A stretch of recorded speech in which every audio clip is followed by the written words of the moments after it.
एक बार की बात है, किंवदंती है कि चंद्रमा देवी और रात के दानव ने अपने विरोधी विश्वासों के कारण 7 दिनों तक अथक युद्ध किया। दुनिया उल्टी हो गई थी और लड़ाई कभी खत्म न होने वाली लग रही थी क्योंकि दोनों बराबरी पर थे। अंततः संसार की रक्षा के लिए चंद्रमा देवी ने अपने जीवन का बलिदान स्वीकार कर लिया। ऐसा कहा जाता है कि उन्होंने अपने नेक मिशन को जारी रखने के लिए अपनी शक्ति अपने वंशजों को सौंप दी। चंद्रमा का वंशज कौन है, अधिक जानने के लिए वो फेरी टेल्स को सब्सक्राइब करें। और फिर आखिरकार वो दिन आ गया। माथे पर चंद्रमा के आकार का जन्म चिन्ह वाली राजकुमारी डायना अपने जन्म के समय रोई थी। जिस दिन डायना का जन्म हुआ, लोग एक बार फिर कोमल सुनहरी चांदनी का आनंद लेने लगे। उसके रोने से लंबे और नीरस दिन खत्म हो गए क्योंकि ठंड और अंधेरी रातें घिर आई थी। डायना हमेशा एक बुद्धिमान बच्ची थी और प्रशंसा के साथ बड़ी हुई थी। 4 साल की छोटी उम्र में उसने जादुई जानवरों को बुलाने की कला सीख ली। इतनी अच्छी शुरुआत के साथ सभी को उम्मीद थी कि डायना और भी असाधारण बनेगी। डायना को न केवल असफल होने की अनुमति नहीं थी, बल्कि उसे हमेशा प्रथम स्थान पर भी रहना था। परिणाम स्वरूप जब भी वो किसी को किसी चीज में कुशल देखती, तो डायना को उनसे बेहतर करने का प्रयास करने के लिए उनका पीछा करना पड़ता। जैसे जैसे समय बीतता गया, उसके कंधों पर पड़ने वाले दबाव ने डायना को एक जीवंत और आनंदमय लड़की से झिझकने वाली और डरपोक लड़की में बदल दिया। लेकिन राजकुमारी डायना के पास जादुई शक्तियाँ हैं, वो परछाई से क्यों नहीं बच सकती? वो निश्चित नहीं थी कि वो भावनाएं क्या थी, लेकिन डायना लगातार थकी हुई थी। उसकी नींद बेचैन कर देने वाली थी और कभी-कभी जादू सहित हर चीज में उसकी रुचि कम हो जाती थी। गोल मटोल बिल्ली, मुझे नहीं पता कि मेरे साथ क्या हुआ। सब कुछ गलत हो रहा है गोल मटोल बिल्ली। मैंने इसमें अपना सब कुछ लगा दिया, लेकिन मेरा प्रदर्शन लगातार खराब होते जा रहा है। आज पहली बार जादू की परीक्षा में मैं किसी और से भी हार गई। उस पल मैं सचमुच डर गई थी। मेरे कान बज रहे थे और मुझे कुछ सुनाई नहीं दे रहा था। एकमात्र जादू जो मैं अभी भी कर सकती हूँ वो है गोल मटोल बिल्ली को बुलाना। जादू ने मुझे छोड़ दिया है। अरे बाप रे, कितना निराशाजनक है। अब मैं क्या करूँगी? यदि केवल गोल मटोल बिल्ली बोल पाती तो ये बहुत आसान होता। रानी का निधन जल्द ही हो गया और राजा ने सोचा कि माँ के मार्गदर्शन की कमी के कारण डायना की हालत ऐसी हो गई है। इसलिए राजा ने राजकुमारी डायना को प्रशिक्षित करने के लिए एक रानी पत्नी को लेने का फैसला किया। राजा की सख्ती के विपरीत रानी पत्नी बहुत कोमल थी और राजकुमारी का बहुत ख्याल रखती थी। महामहिम, मैंने सुना है कि राजकुमारी की तबीयत हाल ही में ठीक नहीं है। ये दवा हमारे गांव में रामबाण है और तनाव दूर करने में मदद कर सकती है। जब भी आपको तनाव महसूस हो तो एक गोली ले ले। डायना ने तुरंत इस अजीब दवा का इस्तेमाल नहीं किया। हालांकि उसकी चिंताएं लगातार बेकाबू होती जा रही थी और नियमित जादू प्रतियोगिता निकट आ रही थी। उसके पास अपनी आंखें बंद करके गोली खाने के अलावा और कोई चारा नहीं था। दवा ने वास्तव में काम किया और डायना कम चिंतित थी। धीरे धीरे उसने अपने जादू का उपयोग फिर से शुरू कर दिया, लेकिन ये केवल अस्थायी राहत थी। डायना जलती हुई लौ की तरह एक के बाद एक गोली खाती रहती थी। एक रात डायना को एहसास हुआ कि दवा खत्म हो गई है और वो दवा मांगने के लिए रानी के कमरे में गई। इस तरह उसे एक भयानक रहस्य का पता चला। रानी पत्नी वास्तव में एक काला जादू करने वाली जादूगरनी थी। ओह, दर्पण दर्पण, कृपया मुझे बताएं कि राजकुमारी डायना जानने की शक्ति कब खोएंगी। महामहिम ने सारी दवा खा ली है। चंद्रमा की सुरक्षा के बिना आप इस राज्य पर कब्जा कर लेंगी। ठीक इसी समय रानी पत्नी को डायना मिली, जिसे बचने के लिए जादू का इस्तेमाल करना चाहिए था, लेकिन वो ऐसा नहीं कर सकी। उसकी बेचैनी ने उसे बिल्ली बना दिया। ओह, दवा की बोतल में श्राप का असर हो गया है। क्या क्या हो रहा है? जब तुम दूसरी तरफ जाओगे तो तुम्हें पता चल जाएगा मेरी आज्ञाकारी बेटी। गोल मटोल बिल्ली, मुझे बचाओ। गोल मटोल बिल्ली प्रकट हुई और उसने डायना को खतरे से बचा लिया। जल्दी से राजकुमारी डायना, मेरी पीठ पे चढ़ जाओ। अरे बाप रे, क्या तुम सच में बात कर रही हो गोल मटोल बिल्ली?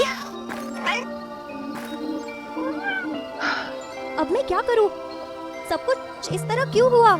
आपकी वर्तमान स्थिति से कोई भी विश्वास नहीं करेगा कि आप राजकुमारी डायना हैं। हो सकता है कि वो आपको भगा दें। एकमात्र समाधान रानी कंसोर्ट को हराना और अभिशाप को तोड़ने के लिए चंद्रमा देवी के चांदनी राजदंड को ढूंढना है। जब वे उस स्थान पर पहुंचे जहां पुराने मूनलाइट राजदंड को सील कर दिया गया था, तो उन्होंने पाया कि किसी ने उन्हें पीटा था। ये रयान लोमड़ी था। जैसे ही डायना प्रकट हुई, सीमा टूट गई क्योंकि वो चंद्रमा देवी की वंशज थी। हालांकि रयान तेज था और उसने पहले ही राजदंड ले लिया था। ए चोर, इसे अभी मुझे वापस दे दो। यदि आप इसे नहीं रख सकते तो नया खोज लीजिए। ओह, कितना रोमांटिक माहौल है। शांत हो जाओ छोटी बिल्ली, मैंने अभी तक आपके बारे में नहीं पूछा। पहले मुझे सुंदर लोमड़ी राजकुमार का स्वागत करने दीजिए। रयान, अब मुझे राजदंड सौंपने का समय आ गया है। ये पता चला कि रयान ने रानी कॉन्सोर्ट के साथ एक सौदा किया था। उसने उसे सत्ता का ताज दिया था जो उसे लोगों के दिलों को जीतने और राजा बनने की अनुमति देगी। बदले में उसे मूनलाइट राजदंड ढूंढना था और उसे देना था। खोज के दौरान रानी कॉन्सोर्ट ने रयान को अपने साथ काम करने के लिए मजबूर करने के लिए उसे लोमड़ी में बदल दिया था। ये इतना आसान नहीं है बुढ़िया। अगर मैं इसे तुम्हारे पास लाऊं तो क्या होगा अगर तुम मुझे फिर से जानवर बना दो? यदि तुम ऐसा चाहती हो तो पहले मुझे मनुष्य बनाओ। जिस शाखा पर आप बैठे हैं उसे नजरअंदाज न करे। गोल मटोल बिल्ली, उसे बचाओ। रयान के पास अभी भी राजदंड था, इसलिए डायना और बिल्ली को उसे बचाना पड़ा और भागना पड़ा। डायना, मेरी राह पर चलो, मैं उसे रोक कर रखूंगा। याद रखें, राजदंड का उपयोग करने के लिए जादू मंत्र की आवश्यकता होती है। हालांकि रानी कॉन्सोर्ट बहुत तेज थी। डायना और रयान को सफलतापूर्वक भागने की अनुमति देने के लिए गोल मटोल बिल्ली को खुद का बलिदान करना पड़ा। नहीं, जाओ। डायना के लिए ये एक बड़ा झटका था जब उसका एकमात्र करीबी रिश्तेदार जिसने उसकी मदद की थी वो अब नहीं रही। यहाँ तक कि जब उसने गोल मटोल बिल्ली को कई बार बुलाने की कोशिश की तब भी कुछ नहीं हुआ। यहाँ तक कि जब उसने मूनलाइट राजदंड का उपयोग किया तो उसने सोचा कि इससे उसे अपना जादू वापस पाने में मदद मिलेगी। क्यों? आप क्यों नहीं दिखेंगे? सिर्फ गोल मटोल बिल्ली ही मेरी जिंदगी में बची है। ये सही है, जादुई मंत्र। ये इतना आसान नहीं है। आउच, तुम्हारी हिम्मत कैसे हुई? अब मुझसे ये अपेक्षा न करे कि मैं आपको दिखाऊंगी कि कैसे। क्या आपके पास ऐसा करने का कोई और तरीका नहीं है? क्या तुम्हें भरोसा है कि मैं तुम्हें मछलियों के खाने के लिए नदी में फेंक दूंगा? इस जादुई मंत्र की खास बात ये थी कि ये केवल ऋतु की पूर्णिमा की रात को आधी रात में परिवर्तन के समय में काम करता था। 3 दिन बाद का समय निर्धारित किया गया था और यदि ये समय चूक गया तो दूसरे अवसर के लिए बहुत समय लगेगा। रयान, जिसका लक्ष्य रानी कॉन्सोर्ट को हराना था, उसने डायना को अपने जादू को फिर से हासिल करने में मदद करने का फैसला किया। उन्हें एहसास हुआ कि ऐसे समय जब डायना सहज थी वो अस्थायी रूप से एक इंसान में बदल सकती थी, भले ही ये एक पल के लिए क्यों ना हो। जरूर कुछ ऐसा है जिसके कारण वो इस तरह घबरा रही है ना? उसके जीवन में पहली बार किसी राजकुमारी के रूप में नंबर 1 बनने के लिए दबाव के बारे में सुना। उसी समय डायना को ये भी पता चला कि रयान वास्तव में एक राजकुमार था, लेकिन उसकी माँ एक उपपत्नी थी और वे दोनों विनम्र पृष्ठभूमि से आए थे, इसलिए उन्होंने अपना जीवन दुख में बिताया। जितना अधिक रयान ने खुद को अच्छा दिखाने की कोशिश की उतना ही अधिक वो सिंहासन के लिए लड़ता हुआ दिखाई दिया। प्रियजनों की रक्षा के लिए रयान के पास सबसे मजबूत बनने के अलावा कोई विकल्प नहीं था, भले ही इसका मतलब इच्छा में खुद को खोना हो। मैंने कहा था कि मैं थक गई हूँ, लेकिन किसी ने नहीं सुना। वो क्यों नहीं सुनेंगे? मेरा क्या? हर कदम पर आहत 2 दिल करीब आ गए। योजना को पूरा करने के लिए डायना लंबे समय तक इंसान बनी रह सकती थी। लड़ाई के दिन दोनों महल में घुस गए, ठीक उसी कमरे में जहाँ रानी कॉन्सोर्ट अपने जादू का अभ्यास कर रही थी।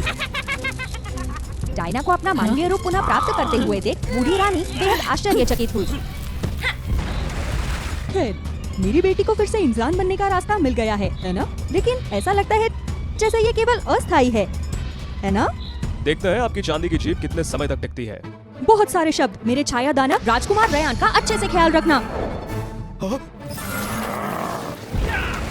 मेरे बारे में चिंता मत करो, अवसर का फायदा उठाओ। जैसे ही पूर्णिमा निकट आई, चांदनी की ऊर्जा खिड़की से बाहर निकलकर कमरे में भर गई। मजाक करना बंद करो। आप केवल अपने जैसे किसी व्यक्ति पर भरोसा करके जादू कर सकते हैं। आप किस प्रकार के चंद्रमा के उत्तराधिकारी हैं? आपने सामान्य लोगों से अपना पहला स्थान भी खो दिया। दबाव से चुनौती पाकर डायना कांपने लगी। मंत्रोच्चार पूरा होने से पहले ही डायना वापस बिल्ली में बदल गई। पूर्णिमा का क्षण बीत गया, जिसका अर्थ ये था कि अब वो राजदंड की शक्ति का उपयोग नहीं कर सकती थी। मेरी छोटी राजकुमारी, अब तुम्हें बचाने का कोई रास्ता नहीं है। लेकिन अप्रत्याशित रूप से रयान ने अपना मुकुट बलिदान कर दिया और उसे अभिशाप से बचाने के लिए एक ढाल बनते हुए डायना की ओर फेंक दिया। अजीब बात यह है कि सत्ता के ताज के बिना रयान वापस इंसान में बदल सकता था। अब मैं समझ गया, जब मैं हठपूर्वक सत्ता का पीछा नहीं करूंगा तो अभिशाप टूट जाएगा। डायना, आप चांदनी मंत्र का पाठ करने की कोशिश मत करो। अपने जादू का प्रयोग करो और खुद के लिए सच्ची रहो। डायना को वो खुशी याद आई जो उसने महसूस की थी जब उसने जादू रचाया था। और उसे भी याद आया कि जब उसकी दोस्त मोटी बिल्ली ने उसकी रक्षा की थी।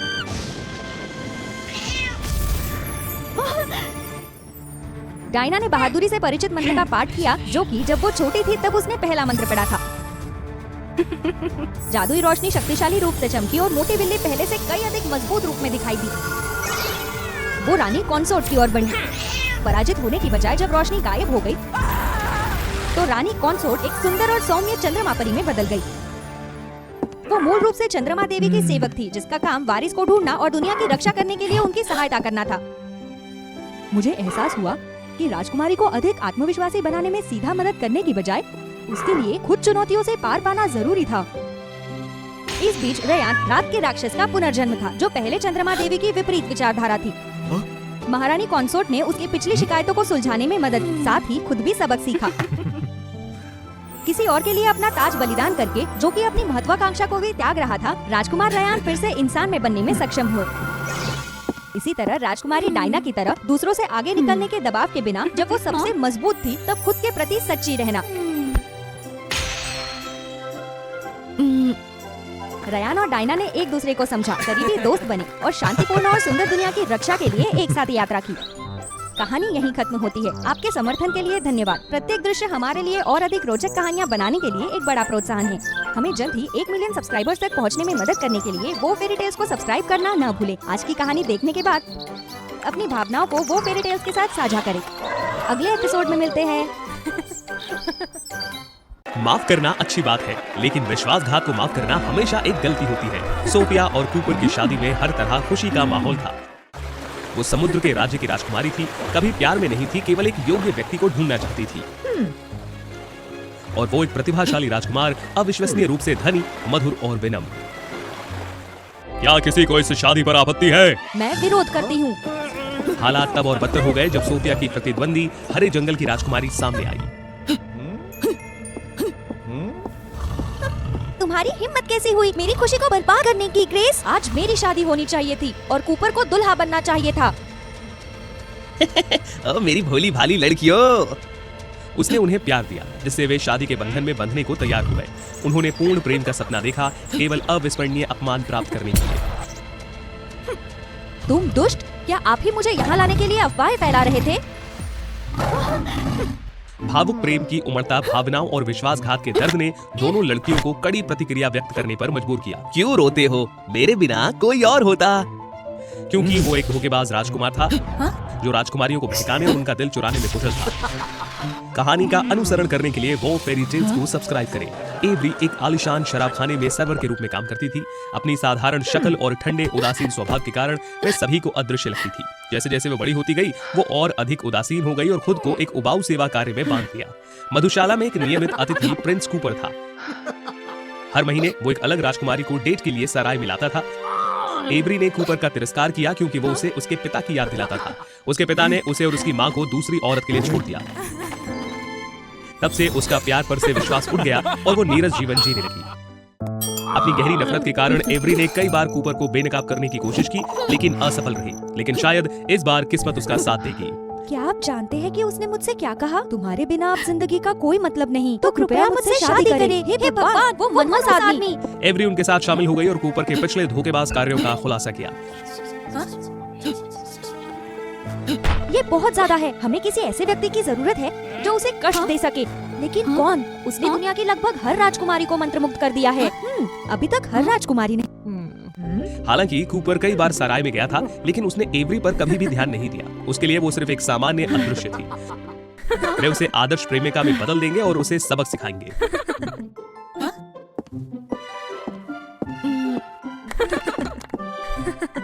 जो व्यक्ति अपनी इच्छानुसार सब कुछ पाने का आदी हो, कूपर एक अहंकारी राजकुमारी से प्रभावित होगा। रहस्यमय और सही समय पर विनम्र अभिनय, याद रखना। कूपर के साथ उनकी पहली मुलाकात फिर से शराबखाने में हुई। सोफिया और ग्रेस ने गुप्त रूप से कूपर को एक रहस्यमय पेय दिया, जिससे वो मूर्खतापूर्ण व्यवहार करने लगा। क्या आप जानते हैं? आप बहुत आकर्षक हैं। आप पागल हैं। ये क्या है? जरा ठहरिए। योजना के अनुसार तभी एवरी प्रकट हुई और कूपर केवल एक नजर से स्तब्ध रह गया।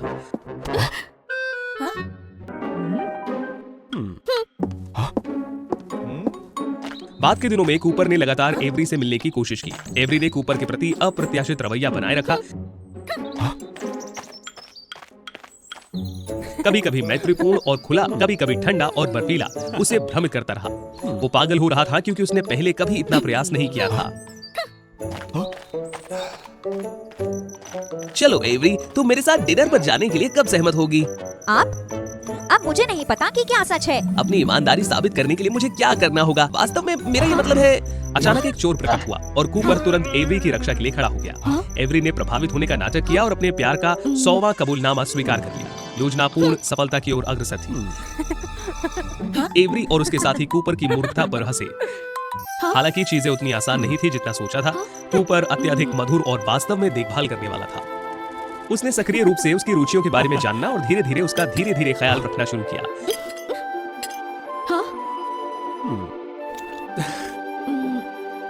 उन्होंने कई रातें एक दूसरे से बातें करते हुए बिताई। एवरी खुद को याद दिलाती रही कि ये सब सिर्फ एक नाटक है और वो अभी भी एक खलनायक है। उसके वास्तविक स्वरूप को याद रखें। जागो।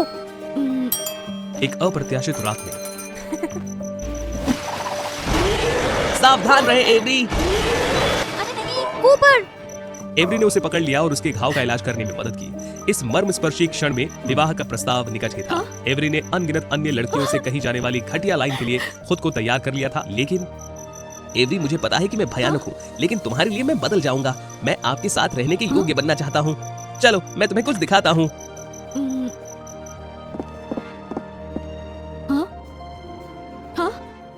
बचपन से ही वो गंभीर रूप से बीमार थे और जल्दी मरने का खतरा था। मेरी माँ ने मेरे पुनरुद्धार के बदले में अपने शेष वर्ष मुझे देने के लिए एक राक्षस के साथ सौदा किया था। मैं इसे सहन नहीं कर सका। फिर मेरी माँ के पुनरुद्धार के सौदे के साथ मैंने अपनी आत्मा दानवों को बेच दी। मैंने मुख्य घटक के रूप में राजकुमारियों के टूटे हुए दिलों का उपयोग करते हुए द्वार खोलने और राक्षसों को नश्वर दुनिया में लाने की शपथ ली थी। गेटवे को पूरा करने के लिए मेरे पास पहले से ही पर्याप्त सामग्रियां हैं, लेकिन मैंने इसे अब और नहीं खेलने का फैसला किया है क्योंकि अब मैं तुमसे प्यार करता हूँ। मैं आपके साथ हमेशा के लिए मुक्ति प्राप्त जीवन जीना चाहता हूँ। क्या ये शब्द सत्य हैं? एवरी को बदला लेने की योजना के बारे में विरोधाभास महसूस होने लगा और शायद उसके मन में कूपर के लिए कुछ भावनाएं विकसित हो गई। उसने सोफिया और ग्रेस के साथ सब कुछ साझा किया। जबरदस्त, ये उसे जेल में डालने का सबूत है और हम दुल्हन के कपड़े पहनकर उसकी शादी में शामिल होंगे। कूपर और एवरी की शादी शानदार रही। अय्याश राजकुमार को आखिरकार अपनी जिंदगी की मंजिल मिल गई। सोफिया और ग्रेस अपने खेल का सही अंत देखने के लिए गुप्त रूप से शादी में शामिल हो गए।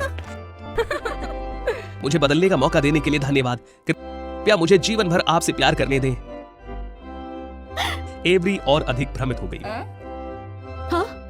यदि वो इस समय उसे धोखा देना जारी रखती है तो वो उससे बेहतर नहीं होती। उसने दांत पीसकर सच्चाई बता दी कि सब कुछ धोखा खा चुकी दुल्हनों की बदला लेने की योजना का हिस्सा था।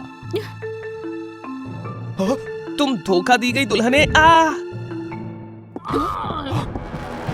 तुम जेल में पछताओगे। विडंबना यह है कि भाग्य ने कूपर को कड़ी सजा दी। जिससे वो प्यार करता था वो उसके साथ नहीं रह सकी और उसने उसे अत्यधिक पीड़ा का स्वाद चखाया। क्यों ना क्यों? अचानक राक्षस ने शादी तोड़ दी और अपना गुस्सा दिखाया। ये पता चला कि राक्षस के गुर्गे ने कूपर को गुप्त रूप से देखा था और जानता था कि उसने नर्क के द्वार खोलने की अपनी योजना को छोड़ दिया है। इसीलिए मिनियन ने शादी का प्रवेश द्वार लाया और इसे पूरा किया। राक्षस ने कूपर को दंडित करने का निर्णय लिया। ग्रेस और सोफिया ने समुद्र और जंगल के रहस्यमय प्राणियों को युद्ध में शामिल होने के लिए बुलाया। हालांकि अंधेरा कूपर बहुत भाग्यशाली है और वे उसे हरा नहीं सके। पीड़ा में भ्रष्ट कूपर की छवि देखकर एवरी को एहसास हुआ कि वास्तव में उसके मन में उसके लिए भावनाएं विकसित हो गई हैं। मुझे तुम पर विश्वास है, अपने आप को मत खोना। इससे उन्हें वो क्षण याद आ गया जब उसकी माँ का निधन हुआ था। मेरी माँ मुझे कैसा बनाना चाहती थी। आप जो चाहे बने, जब तक आप ईमानदारी के साथ रहते हैं और दूसरों के साथ अच्छा व्यवहार करते हैं, इससे मुझे आप पर हमेशा गर्व होगा। अपने आप को मत खोना मेरे बच्चे। इस समय कूपर ने एवरी में अपनी माँ की छवि देखी। तुम्हारे जैसे पापी व्यक्ति मेरे साथ नर्क में जाने के पात्र है। नहीं, कूपर। लेकिन कूपर ने अपनी गलतियों का प्रायश्चित करना चुना। टूटे हुए दिलों के टुकड़े बिखर गए और धोखेबाज दुल्हनों के पास वापस लौट आए। दिल का एक टुकड़ा जिसे उसने अपने प्रिय को दे दिया था। सब कुछ के बाद एवरी ने एक सकारात्मक और खुला जीवन जिया, प्यार को अपनाने के लिए तैयार। कभी कभी वो कूपर को याद करती और खुद को याद दिलाती थी कि सच्ची दयालुता सब कुछ बदल सकती है। उसके पास हमेशा एक धार्मिक जीवन जीने का विकल्प था।